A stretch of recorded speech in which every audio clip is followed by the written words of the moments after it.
بسم اللہ الرحمن الرحیم۔ السلام علیکم ورحمۃ اللہ وبرکاتہ۔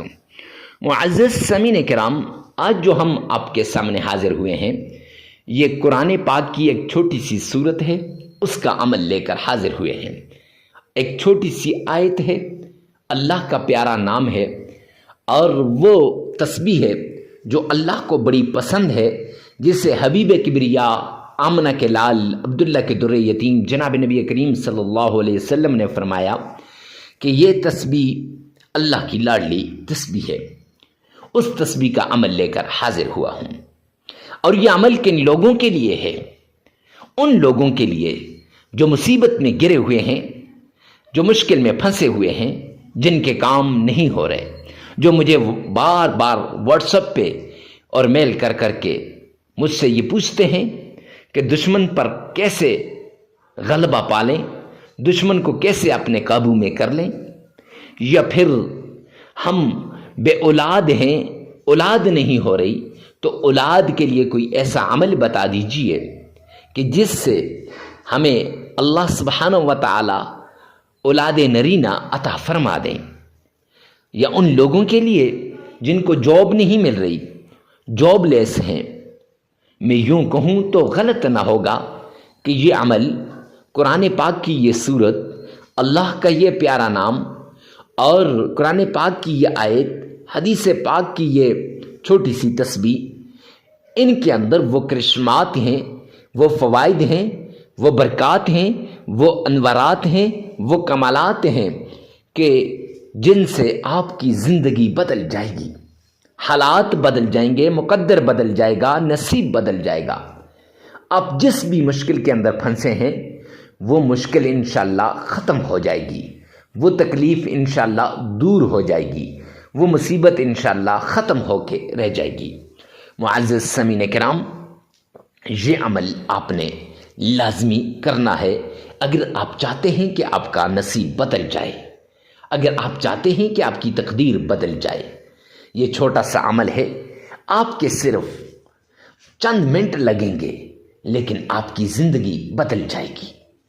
معزز سامعین کرام، عمل کی طرف جانے سے پہلے ایک ریکویسٹ کرتا چلوں، خدا را آپ نے کمنٹ سیکشن کے اندر یہ لازمی لکھنا ہے کہ یا اللہ تمام مسلمانوں کی تمام پریشانیاں دور ہو جائیں۔ معزز سامعین کرام، اس سے اجازت بھی ہو جائے گی، اور اس کے ساتھ ساتھ اس کا سب سے بڑا فائدہ یہ ہے کہ جب غائب کے لیے دعا کرتا ہے، اللہ اس کی دعا کو قبول فرما دیتے ہیں۔ اور دوسرا سب سے بڑا فائدہ ہے کہ جب اجنبی کے لیے دعا کرتا ہے، اس کے حق میں دعا قبول ہو یا نہ ہو، اللہ سبحانہ و تعالی آپ کو مقبول دعا کا ثواب آپ کے مقدر میں لکھ دیں گے۔ معزز سامعین کرام، مقبول دعا کے ثواب کے لیے آپ نے یہ دعا لازمی لکھنی ہے۔ اور دوسری بات، ویڈیو کو ثواب کی نیت سے صدقہ جاریہ سمجھ کر آگے شیئر کرنا بھی مت بھولیے گا۔ کیوں؟ ارے مفتی صاحب، اس کا کیا فائدہ ہے؟ دیکھیں میرے بھائی، ہم پتہ نہیں کس طریقے سے اس عمل کو کریں گے، ہمارا خشوع اور خضوع ہو یا نہ ہو، ہمارا دھیان اللہ کی طرف کامل ہو یا نہ ہو، لیکن نہ جانے کوئی جس کو ہم نے آگے شیئر کی، اس نے کلک کر کے ویڈیو پہ آیا، وظیفے کو پورا سن کر اس نے خوب اہتمام کے ساتھ وظیفہ کیا، تو رب کائنات کی قسم اللہ اسے بھی فائدہ دے گا، لیکن اس تک یہ پیغام پہنچانے میں ہم نے مدد کی، آپ نے مدد کی، تو اللہ سبحانہ و تعالی اس کی مشکلات کے ساتھ آپ کی بھی اور میری بھی مشکلات کو دور فرما دے گا۔ اس لیے ویڈیو کو ثواب کی نیت سے صدقہ جاریہ سمجھ کر آگے شیئر کرنا مت بھولیے گا۔ آئیے چلتے ہیں اس پیارے عمل کی طرف جس سے زندگیاں بدل جاتی ہیں، اور ان شرائط کی طرف جن سے ہمارے وظائف قبول ہوتے ہیں، ہماری دعائیں قبول ہوتی ہیں، ہمارے تسبیحات قبول ہوتے ہیں۔ شرائط میں سب سے پہلی شرط، اللہ سبحانہ و تعالی کے حضور آپ نے حلال کمانا ہے، حلال کھانا ہے، حلال پہننا ہے۔ کیوں؟ سرور کونین نے فرمایا الکاسب حبیب اللہ محنتی اللہ کا دوست ہے اور آپ نے محنت کرنی ہے۔ اور دوسری ایک حدیث پاک میں سرور کونین نے فرمایا جو شخص حرام کا ایک لقمہ کھاتا ہے تو 40 دن تک اس کی کوئی عبادت قبول نہیں ہوتی، نہ نماز قبول ہوتی ہے نہ اس کی اور کوئی عبادت قبول ہوتی ہے۔ تو معزز سامعین کرام، اگر آپ نے حرام کھا لیا تو پھر آپ کی عبادات قبول نہیں ہوں گی، تو وظائف کہاں سے اثر کریں گے؟ تو وہ وظائف کے مؤثر ہونے کے لیے پہلی شرط حلال کمانا، حلال کھانا، حلال پینا اور حلال پہننا ہے۔ تو اس لیے آپ نے پہلی شرط پر عمل کرتے ہوئے حلال کمانا ہے، حلال کھانا ہے اور حلال پہننا ہے۔ دوسری شرط آپ نے نماز کی پابندی کرنی ہے، کیوں اللہ کا اعلان ہے قرآن پاک کے اندر وَمَنْ أَعْرَضَ عَنْ ذِكْرِي فَإِنَّ لَهُ مَعِيشَةً ضَنْكًا، جو میرے سامنے جھکنے سے اعراض کرے گا، جو میری یاد سے غافل ہوگا، جو مجھے یاد نہیں کرے گا، قرآن کی تلاوت نہیں کرے گا، نماز نہیں پڑھے گا، فرمایا فَإِنَّ لَهُ مَعِيشَةً ضَنْكًا، میں اس کی معیشت کو تباہ و برباد کر کے رکھ دوں گا۔ تو جب اللہ کسی کی معیشت کو تباہ و برباد کر دیں تو کوئی ہے جو اس کی معیشت کو صحیح کر سکے؟ تو اس لیے معزز سامعین کرام، آپ نے یہ 5 نمازیں لازمی پڑھنی ہے۔ ہاں آگے پیچھے ہو جائیں تو خیر، لیکن وقت پہ پڑھنے کی کوشش کرنی چاہیے۔ تیسری شرط، آپ نے اکیلے میں، تنہائی میں، ایسی جگہ میں آپ نے عمل کرنا ہے جہاں کوئی آپ کو ڈسٹرب نہ کرے، ڈسٹربنگ کریٹ نہ کرے۔ کیوں؟ جب ڈسٹرب ہوں گے پھر وظیفے کی طرف دھیان نہیں رہے گا، جب دھیان نہیں رہے گا تو پھر معزز سامعین کرام کیسے وہ وظیفہ قبول ہوگا؟ لہٰذا وظیفہ کرتے وقت جس مشکل کے لیے، جس بیماری کے لیے، جس تکلیف کے لیے، جس چیز کے لیے آپ وظیفہ کر رہے ہیں، اس چیز کو، اس بیماری کو، اس مشکل کو، اس تکلیف کو آپ نے سامنے رکھنا ہے اور اس کو ذہن میں رکھ کر پھر آپ نے عمل کرنا ہے۔ انشاءاللہ یہ عمل آپ کے لیے آخری عمل ثابت ہوگا، آپ کی تکلیفیں دور ہو جائیں گی، آپ کی مصیبتیں ختم ہو جائیں گی۔ ہر طرح کی تکلیف سے نجات کے لیے آپ نے اس طریقے کو اپنانا ہے۔ یہ 3 شرائط ہیں، ان پہ لازمی عمل کیجیے گا۔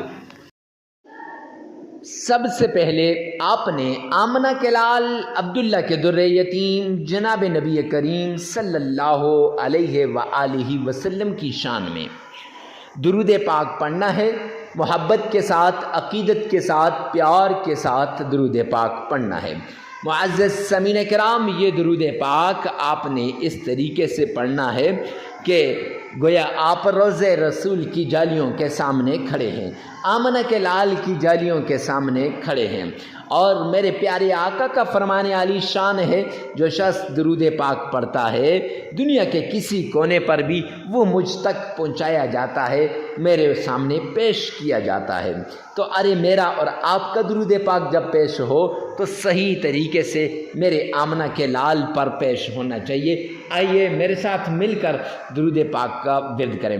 اللہم صلی علی محمد وعلی آل محمد کما صلیت علی ابراہیم وعلی آل ابراہیم انک حمید مجید۔ اللہم بارک علی محمد وعلی آل محمد کما بارکت علی ابراہیم وعلی آل ابراہیم انک حمید مجید۔ درود پاک کو آپ نے 3 مرتبہ پڑھنا ہے، پیار سے، ذوق سے، شوق سے پڑھنا ہے۔ پڑھنے کے بعد آپ نے اللہ کے پیارے کلام قرآن مجید کے اس آیت کا ورد کرنا ہے۔ سب سے پہلے سلام قولا من رب الرحیم، سلام قولا من رب الرحیم 313 مرتبہ آپ نے پڑھنی ہے۔ پھر اس کے بعد آپ نے اللہ کا پیارا نام، یہ جو نام ہے یا سلام یا سلام 1001 بار پڑھنا ہے، اور پھر آپ نے سورۃ الکوثر اعوذ باللہ من الشیطان الرجیم بسم اللہ الرحمن الرحیم اِنَّا أَعْطَيْنَاكَ الْكَوْثَرَ فَصَلِّ لِرَبِّكَ وَانْحَرْ إِنَّ شَانِئَكَ هُوَ الْأَبْتَرُ۔ یہ آپ نے صرف 11 بار پڑھ لینی ہے، اور پھر اس کے بعد آپ نے 3 مرتبہ درود پاک پڑھنا ہے، وہی درود پاک نماز والا، وہی درود پاک جو ابھی آپ نے پڑھا ہے، وہی درود پاک جسے درود ابراہیمی کہتے ہیں۔ پھر 1 مرتبہ غور سے سن لیجئے گا۔ سب سے پہلے آمنہ کے لال پر 3 مرتبہ درود پاک پڑھیں، پھر اس کے بعد آپ نے 313 مرتبہ یہ سلام قولا من رب الرحیم یہ آیت پڑھنی ہے، اور پھر اس کے بعد 1001 بار یا سلامو پڑھنا ہے، اور پھر آپ نے اللہ کے پیارے کلام قرآن مجید کی سورۃ الکوثر یہ آپ نے صرف 11 بار پڑھ لینی ہے۔ پھر 3 مرتبہ آمنہ کے لال عبداللہ کے در یتیم جناب نبی کریم صلی اللہ علیہ وآلہ وسلم کی شان میں درود پاک پڑھ لینا ہے۔ پڑھنے کے بعد یہ عمل 3 دن بھی کر سکتے ہیں، 5 دن بھی، 7 دن بھی کر سکتے ہیں۔ معزز سامعین کرام، عمل کو آپ اپنی ضرورت کے مطابق کریں، اس عمل کو آپ اپنی طاقت کے مطابق کریں، کیونکہ عمل انشاءاللہ اگر آپ صدقے دل سے کریں گے آپ کی ہر مشکل دور ہو جائے گی۔ ویڈیو کو ثواب کی نیت سے صدقہ جاریہ سمجھ کر آگے شیئر کرنا مت بھولیے گا۔ اللہ میرا اور آپ کا حامی و ناصر ہو۔ والسلام۔